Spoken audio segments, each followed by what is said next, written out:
এক গ্রামে অনেক দিন আগে এক অদ্ভুত কাহিনী প্রচলিত ছিল। গ্রামের পাশেই ছিল এক ঘন জঙ্গল। সেই জঙ্গলে থাকত এক বিশাল কালো সাপ। সাপটা ছিল ভীষণ শক্তিশালী, কেউ তাকে দেখতে পেলেই ভয়ে কাঁপত।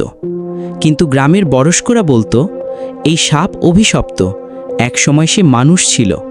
কথিত আছে বহু বছর আগে এক ধনী জমিদারের ছেলে ছিল রাজু। রাজু ছিল ভীষণ লোভী আর অহংকারী। গরিব মানুষের জমি দখল করে অন্যায় করে সে দিনকে দিন নিষ্ঠুর হয়ে উঠেছিল। একদিন গ্রামের মসজিদের এক আলেম তাকে বলেছিল, মানুষের দোয়া না নিয়ে অন্যায় করলে আল্লাহর অভিশাপ একদিন তোমাকে গ্রাস করবে। কিন্তু রাজু এইসব কথা উপহাস করে উড়িয়ে দিয়েছিল।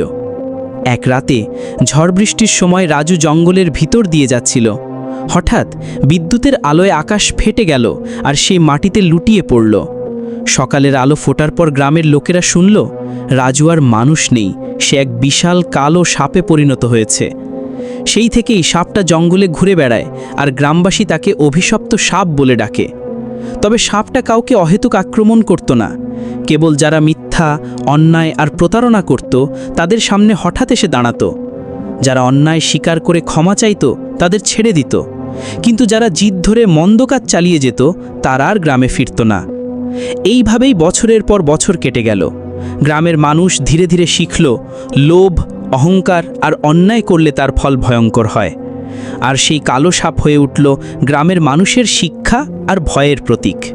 অন্যায় যত বড়ই হোক, একদিন না একদিন তার ফল পেতেই হয়।